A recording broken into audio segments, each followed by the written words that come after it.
국민 여러분 안녕하셨습니까? 자유민주당 국정원 정상화위원장 최수영입니다. 오늘 지금 제가 이렇게 방송을 갖다 지금 시작하면서 이 내용을 갖다가 어떻게 다룰 것인가 사실 며칠 동안 고민을 했었습니다. 왜 그러냐면 지금 하나의 그 신문사하고 그다음에 주중 한국 대사관에 있는 대사하고 모종의 그 알력이 있는 곳으로 지금 비춰지고 있습니다. 그래서 이 언론에서 보도하는 내용을 보면요, 갑질을 하다가 신고를 당한 윤석열 대통령의 동창, 지금 정재호 주중 한국 대사를 얘기합니다. 근데 이 대사란 분이 밑에 있는 주재관한테 자녀를 거론하면서 막말을 했다. 그리고 또 이것을 그 해당되는 주재관은 발언을 녹음해서 외교부에 제출했다 그러는데 정대사 쪽에서는 거기에 대해서는 답변하지 않겠다. 이런 좀 태도를 보이고 있는데 그 얘기가 언론에 나온 지 또 한 일주일 정도밖에 안 돼서 한 열흘 만에 이번에는 주중대사, 그러니까 지금 정재호 대사죠. 정재호 대사가 보안 예산에 쓴 활동을 누리집에 공개를 했다. 이러면서 외교 네트워크 구축비는 취지상 사용 내역이 공개돼서는 안 되는데 그럼에도 불구하고 미국 상공회의소 회장과 회동한 이런 등등의 활동들이 사진과 함께 공개되었다. 이렇게 해서 지금 문제가 되고 있습니다. 자, 그래서 이것을 지금 심각한 문제로 봐야 됩니다. 지금 왜 그러냐면 한국과 중국 간의 관계는 1992년 8월 24일 날 정식으로 수교를 했습니다. 벌써 30년이 넘은 세월이 지났습니다. 그간에 많은 우여곡절도 있었지만 또 몇몇의 적합치 못한 대사가 다녀간 것도 사실이었습니다. 뭐 중국말은 한마디도 안 되고 뭐 영어도 잘 안 되는 그런 사람들도 중국 대사를 다녀갔고요. 자, 그러는 가운데에서 지금 현재는 서울대학교 정치외교학부 교수를 하다가 간 정재호라고 그 교수 출신이 지금 가 있습니다. 하나의 그 폴리페서라고 할 수가 있겠죠. 자, 그런데 제가 이리저리 상세하게 좀 취재를 해보니까 문제점이 어디 있는지 발견이 되더군요. 다름이 아니라 대사로 있는 분은 어려운 삶을 살아보지 않아서 그 밑에 있는 사람들의 심정을 제대로 좀 헤아리지 못하는 관대함과 너그러움이 부족한 사람으로 보이고요. 그리고 또 이 문제가 된 주재관이라고 하는 사람은 근본적으로 일을 안 하는 뺀질거리는, 즉 말하자면 탐관오리란 얘기죠. 그리고 중국에서 인민대학에서 박사학위까지 받았다니까 자기 자신을 위해서는 굉장히 열심히 사는 사람인데 공직자로서는 별로 적합하지 않은 인물이 아닌가 이런 생각입니다. 왜? 이 주재관은요, 시작을 통일부에서 시작한 행정고시를 합격한 사람이에요. 그러니까 5급 사무관으로 공직 생활을 시작했겠죠. 그리고 난 이후에 이명박 정권 당시 류우익이라고 하는 서울대학교 지리학과 교수가 중국 대사로 나간 적이 있었습니다. 그리고 통일부 장관도 했었죠. 그 류우익, 발음이 좀 어려운데 버들나무 유자입니다. 류우익. 그러니까 류우익과의 특별한 관계가 있었던지 좌우지간에 통일부에서 해양수산부로 옮겨왔던 이런 사람인데 주변의 평을 제가 들어보니까 일을 안 하기로 유명하고 또 무슨 일이 생기면 그렇게 녹취를 잘한다 그럽니다. 그러니까 녹취를 해서 그것을 통해서 이제 문제를 해결하는 건데요.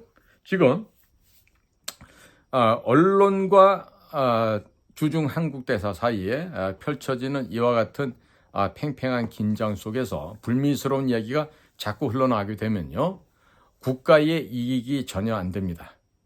그런데 정재호라는 분은 사실 그 특이한 경력이 있어요. 보니까 충암고등학교를 윤석열 대통령과 같이 나왔어요. 그리고 서울대학교를 갔는데 정치학과를 간 게 아니라 사범대학 국어교육학과를 갔어요. 국문과도 아니고 국어교육과를 갔다가 대학원을 아마 당시 외교학과를 가봤습니다. 저희가 대학 다닐 때는요, 서울대학교 같은 경우는 정치학과, 외교학과가 따로 돼 있습니다. 따로 분류돼 있어요. 그래서 서울대학교 정치외교학과 나왔다 하는 사람은 다 거짓말쟁이에요. 예, 네, 서울대학교에는 정치학과 따로, 외교학과 따로 있었지 정치외교학과라는 과가 없습니다. 자, 그런데 이 정재호 씨는 이후에 아마 미국에 유학을 갔다 와서 거기서 아마 박사를 받고 운 좋게 아마 사회과학대학에 있는 외교학과 쪽으로 아마 교편을 잡게 됐던 것 같아요. 그런데 제가 대학 다닐 때만 해도 정치학과, 외교학과 같은 경우는 기본 조건이 있습니다. 서울 출신이어야 되고, 그 다음에 고등학교가 경기고등학교, 그리고 대학은 학부가 정치학과나 외교학과 출신이어야만 정치학과나 외교학과 교수를 할 수 있는데, 정재호 씨는 특이하게도 4대 국어교육학과를 나왔는데 이 외교학과 교수가 됐어요. 자우지간 신통한 재주가 있었던 것 같습니다.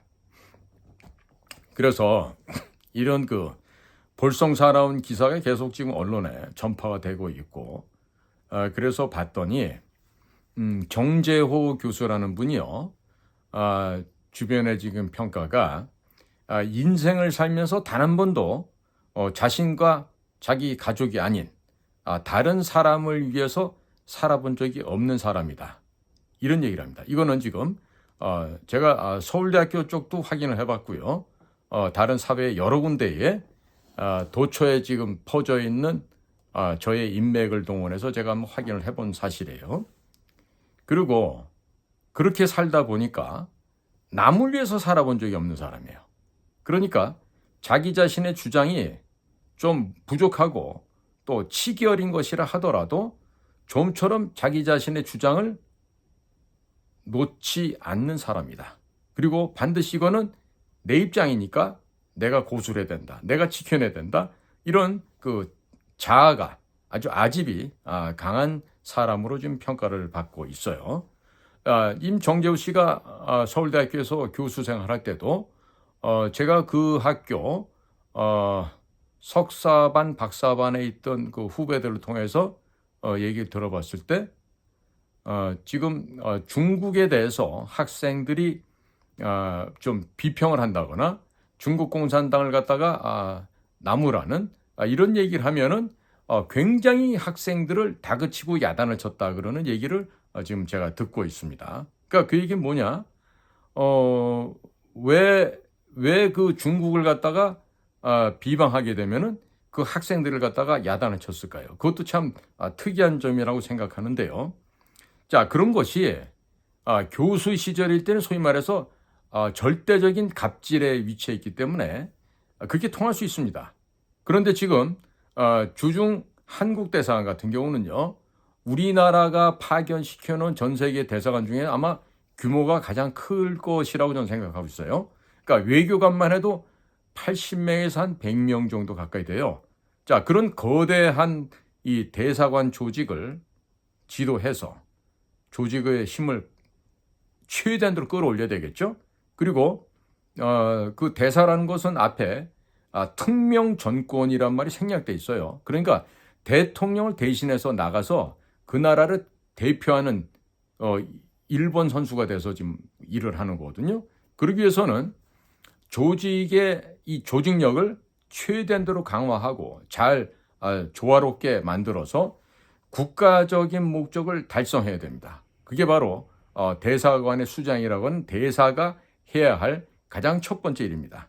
그런데 이렇게 고생도 안 해보고 나와 내 가족 위에 다른 사람 입장을 생각해 보지도 않고, 그리고 자기만 잘났다고 이렇게 살아온 사람들은 절대로 이런 공직에 있어서는 안 되는 캐릭터죠. 다만 이 정재호라는 분이 좀 나은 점이 있다라고 하면은 영어를 좀 해서 영어 저널에 영어를 사용해서 중국 문제나 한중 문제를 글을 써서 올린다고 하는 점인데요. 이거는 어찌 보면은 우리 대한민국의 정치 외교학을 전공하고 공부했다는 교수들이 한둘이 아닐 텐데 이건 사실 좀 부끄러운 부분이기도 합니다. 아니, 서울사대 국어 교육과 나온 사람이 영어로 쓰는데 예를 들어서 연세대학교나 고려대학교 정치경제학과나 뭐 이런 뭐 연대 법대나 뭐 이런 데 나온 분들이 이 교수를 할 때 영어 쓰는 사람이 없을까요? 국제 저널에다가 영어로 글을 써서 올릴 사람이 없다고 하면요. 이건 말 그대로 좀 우리나라의 학계가 수준이 굉장히 낮다, 낙후되어 있다, 창피선의 수준이다, 이렇게 얘기할 수가 있겠죠.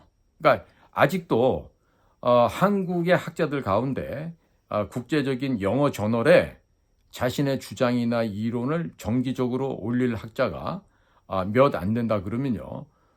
굉장히 이 대한민국의 정치학계나 외교학 이런 쪽은 부끄러워해야 됩니다. 사실.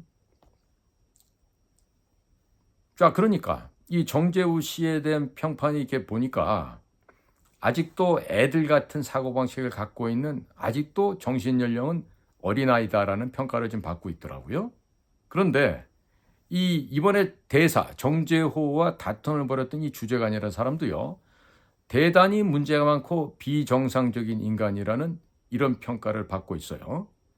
자, 고시, 행정고시를 했으니까 지적으로는 뭐 엉망은 아니겠죠. 뭐 행정고시 뭐 아무나 붙을 수 있지만 그래도 그 행정고시를 통과했다는 거는 그래도 어느 정도 정제됐다는 얘기인데 그 주재관이라는 사람의 특징이 있답니다. 딴 게 아니라 뭘 하면은요 녹음을 하고 다닌다 그래요. 그러니까 녹음을 하고 다닌다는 뭐예요? 뭔가 정신적으로 정상이 아니다라는 얘기죠.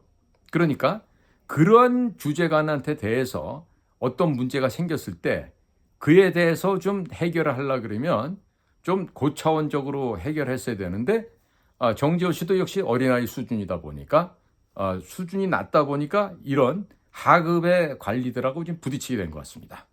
자, 그래서 이 나라의 국가 이익을 생각한다라면은 금년 중으로 빨리 주중 한국 대사인 정재호 씨를 빨리 빼서 한국으로 돌려보내야 될 것 같습니다.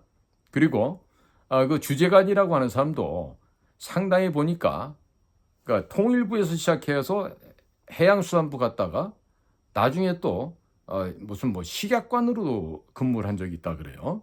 그러니까 이게 뭐냐면 이런 그 외교관이라고 불리는 사람들이요. 모든 사람들이 다 외무부, 외교부 출신들이 아닙니다. 그러니까 대사관 안에는요. 기획재정부에서 나온 기재관도 있고 또 산업자원부에서 나온 산자관도 있고 또 해양수산부에서 나온 해양수산관도 있고 교육부에서 나온 교육관 또 법무부에서 나오는 뭐 법무관 또 심지어 국회에서 나오는 뭐 입법관 그다음에 농축산식품부에서 나오는 뭐 농축산식품관 뭐 다양하게 정부의 부처가 이렇게 작은 모양으로 이렇게 응축되어 있는 조직이 바로 대사관이다 보니까 외교부의 직원들이 모든 영역을 다 담당할 수가 없습니다. 그러니까 외교부에서도 아마 이런 사람을 갖다가 아마 그 뭡니까 그 이렇게 신청해서 그 하는 거 있죠. 그러니까 이제 주재관으로서 이제 응모를 또 하기도 하죠. 그러니까 시작을 통일부에서 한 사람이 또 해양수산관이 됐다가 또 시약관으로 갔다가 한마디로 이런 사람은 자기 자신을 위해서 자기만을 위해서는 아주 일을 잘하는 사람이라 할 수 있겠죠. 우리 이런 사람들 보통요 헌터, 사냥꾼이라고 합니다. 즉 보직을 찾아서 사냥을 한다는 얘기죠. 그리고 가서는 일을 안 하는 거죠. 왜? 나 뭐 굳이 뭐 특별히 할 일도 없는데 나 뭐 볶지 마라, 건들지 마라 이런 식으로 하면서 놀러 다니고 본인의 개인적인 삶을 잘 향유할 수도 있는 거 아니겠어요? 자, 그런데 이 사람이 인민대학에서 중국의 인민대학이라고 했습니다. 런민다쇼라고 하는데 거기서 박사를 받았대요. 그러니까 최소한 또 밥 먹는 중국어 정도는 되겠죠. 회의하고 동시통역할 만한 중국어는 안 돼도 애지간히 한다는 것이죠. 그러니까 이런 사람이 습성이 나쁘고 근무 태도가 불량한데도 외교부가 그런 문제점을 알고 있으면서도 중국어 하는 주재관이 없다 보니까 이런 사람을 진짜 울며 겨자 먹기로 할 수 없이 뽑은 걸로 이렇게 보여집니다.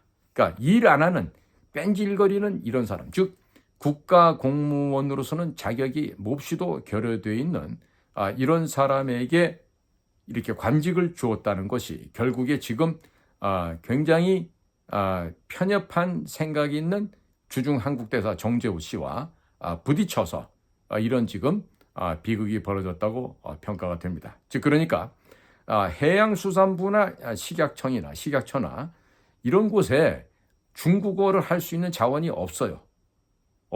그러다 보니까 이런 비극이 벌어졌던 거고, 또 이런 사람이 이렇게 옮겨 다닐 수 있는 것은 당시 통일부 장관을 했었던 그 류우익이라는, 이후에 또 이분은 중국 대사라고 그랬는데, 류우익이라는 분과 모종의 특별한 관계가 있었던 것이 아닌가, 이런 생각이 됩니다.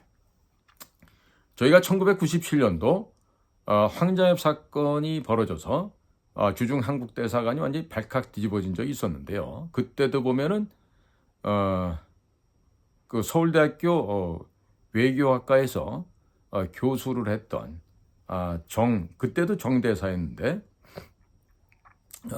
그분은 YS 김영삼의 경남고등학교 후배였어요.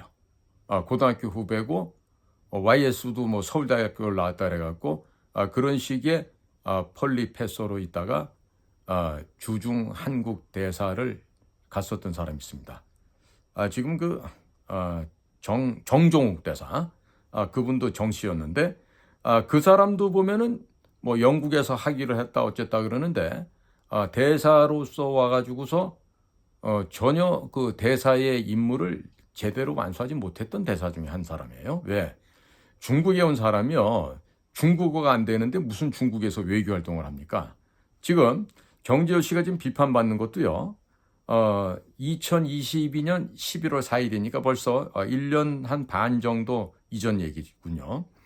이때 대외 보안 예산인 외교 네트워크 구축비, 이런 항목에 돈을 써서 제중 미국 상회 회장하고 오찬을 한 뒤에 그 관련된 사진과 내용을 주중 한국 대사관 누리집이 있는 공관장 활동란에 올렸다 그럽니다.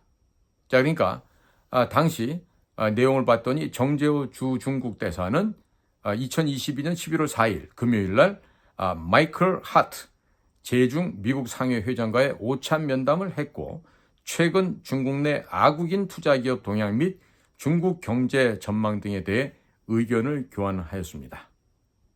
자, 여기에 지금 언론에서 지금 비판하고 나선 게 갑질 신고를 당한 정재호 중국 대사가 대외 보안 유지가 필요한 활동에 쓰는 예산, 즉 외교 네트워크 구축비를 사용해서 외국인 사람 만난 뒤에 사진과 함께 대략적인 내용을 대사관 누리집에 공개해왔다. 이걸 지금 언론에서 비판하고 있는 거예요. 그러니까 그러면서 주중 대사관의 보안 의식과 예산 사용에 심각한 구멍이 뚫린 것으로 보인다. 이런 게 언론에서 지금 정 대사를 지금 비판하고 나섰습니다. 자, 그러니까 이 기자들한테요, 가장 씹히기 좋은 게 바로 이거예요. 본인의 능력과 실력이 안 돼서 그 지역에서 제대로 된 활약을 못하게 되면 무능한 사람 취급받습니다. 자, 그런 무능한 내용을 어떻게 언론에서는 얘기하냐면요, 정 대사는 정재호 씨죠, 2022년 8월 취임한 이후 지난해 2024년 6월까지 총 10개월 동안 외교 네트워크 구축비를 사용해서 20차례 활동을 했고, 이 가운데 최소 3차례의 활동을 주중대사관 누리집에 공관장 활동란에 공개를 했다. 이렇게 돼 있어요. 그러면서 이 외교 네트워크 구축비를 사용해서 2022년 11월 4일 마이클 하트 제중 미국 상공회의소 회장과 오찬, 그리고 2023년 2월 1일 런리보 중국 구업관 싱크탱크 총재와 만찬, 그리고 4월 6일에는 순 웨이동 중국 외교부 부부장 차관급이죠. 만찬했다. 그러면서 지금 비판하는 얘기가 대사관에서는 활동 2, 3일 뒤에 대사관 누리집에 정대사가 이들 인사들과 찍은 사진 그리고 대사관제에서 만찬을 가지며 면담을 진행했다. 뭐 외국인 투자 동향 및 중국 경제 전망등에 대해서 의견 교환했다. 이러면서 만난 상대와 장소, 대략적인 대화 내용을 소개했다 그럽니다. 자, 그런데 여기서 지금 시비가 걸리는 건요. 외교 네트워크 구축비라는 항목이 제외 공간의 활동 가운데 보안 유지가 필요한 사업에 쓰는 예산이다. 그래서 취지상 활동 내용을 외부에 공개해서는 안 된다. 이렇게 되어 있답니다. 그러니까 일반 활동의 경우에는 제외 공간 주요 행사비가 따로 책정되어 있기 때문에 이를 쓰면 되는데 이에 따라서 대사관과 외교부는 해당 활동을 누리집에 공개한 것이 적절한지 묻는 이 언론사 기자 질문에 대해서 그것이 반드시 보안 위규에 해당되게 된다고 보기는 어렵다. 이렇게 밝혔는데요. 지금 언론사와 지금 대사관에 이렇게 불편한 것은요.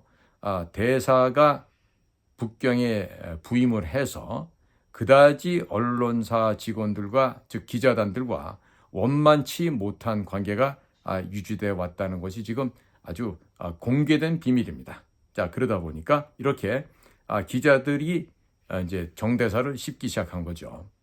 자, 씹기 좋은 게 있잖아요. 대통령의 충암고등학교 동기다. 응?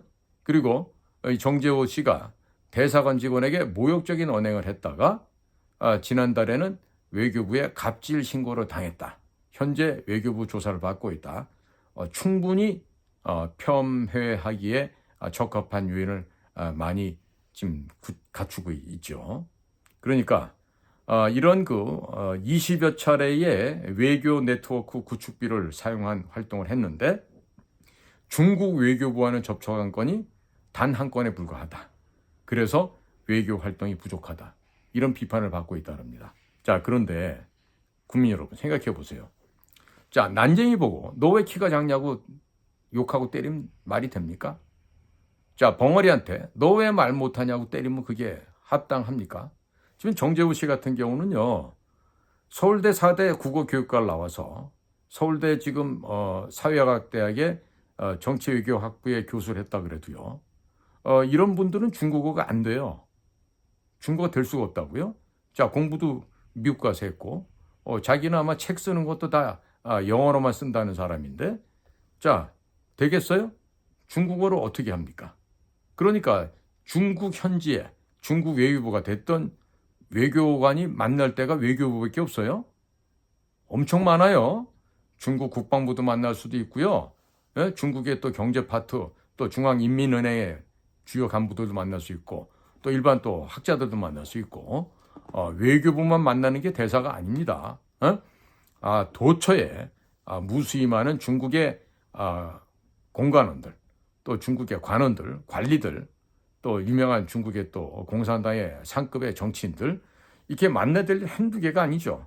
그런데 이 정재호 씨가 나이가 60은 넘었지만 중국말이 안 되는 거예요. 그러니까 가가지고 중국 사람들하고 친밀하게 스킨십을 나눌 수가 없죠.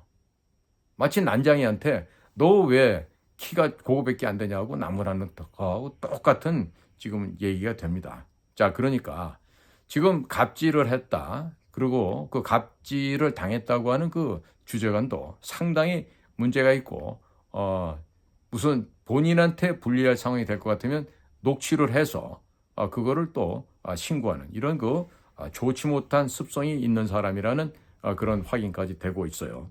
자, 대통령실 또 외교부 장관실에서는 주저하지 말고 빨리 중국말도 되고 국제적인 식견도 있고 제대로 일을 할 수 있는 그런 인재를 뽑으십시오.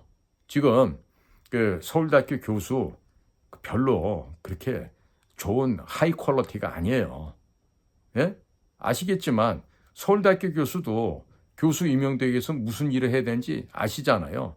일반 사립대학만 그렇습니까? 마찬가지예요. 자, 그러니까 이런 무슨 갑질을 했다 어쨌다 이런 불미스러운 일이 일어날 뿐만 아니라 현지에서 제대로 된 국가대표 선수, 일본 타자로 해야 될 일을 제대로 못하고 있는 게 가장 큰 문제라고 봅니다. 대사면은 적어도 중국의 어떤 단체, 어떤 기관하고 만나더라도 통역 없이 얘기를 할 수가 있어야 돼요. 네? 그것이 안 되면은 매우 곤란하다는 얘기입니다. 과거 서울대학교 중문과를 나온 그 김하중 대사라고 있었어요. 그분도 중국말 잘한다 그랬지만 그분도 통역을 두고 얘기를 한다고요. 왜? 그만큼 중국말이 어려워요. 예? 서울대 중문과를 나오고 외무고 실패한 김하중 씨도 과거 저하고 해프닝도 있었지만은 그런 분들도 중국어 하는 거 보면 수준이 한참 거리가 있다고요. 그런데 그런 그 중국말도 한마디 못하는 사람이 중국 대사로 가서 이런 지금 불협화음이 생기는 것 자체가 국가적으로 망신입니다. 망신이에요. 그러니까 대통령실에서는 대통령하고 동창이건 말건 이런 거 따지지 말고 빨리 소환을 해서 제대로 된 인물을 중국 대사로 발령을 내시기 바랍니다. 그리고 발령 낼 때요. 그 4가지가 없는 놈들이 있어요. 4가지. 뭔지 아시죠? 4가지가 없는 고시를 붙은 애들이나 특히나 그 외교부 내에서도 그 4가지 없는 애들이 많은데 그런 애들 말고 인간적인 품위를 잇고 인간성을 갖춘 그런 사람 찾아보세요. 있어요. 있다고. 안 찾아서 문제지. 자, 이제 국제사회에서 들려오는 이런 창피한 얘기가 더 이상 나오지 않도록 꼭 대통령실과 외교부 장관실에서는 빠른 시간 내에 이 문제를 해결하기 바랍니다. 자, 오늘도 저희 공작관TV 그레이트 게임과 신규 채널인 인도태평양 전략연구원을 경청해 주셔서 감사를 드립니다. 저는 자유민주당 국정원 정상화위원장 최수영입니다.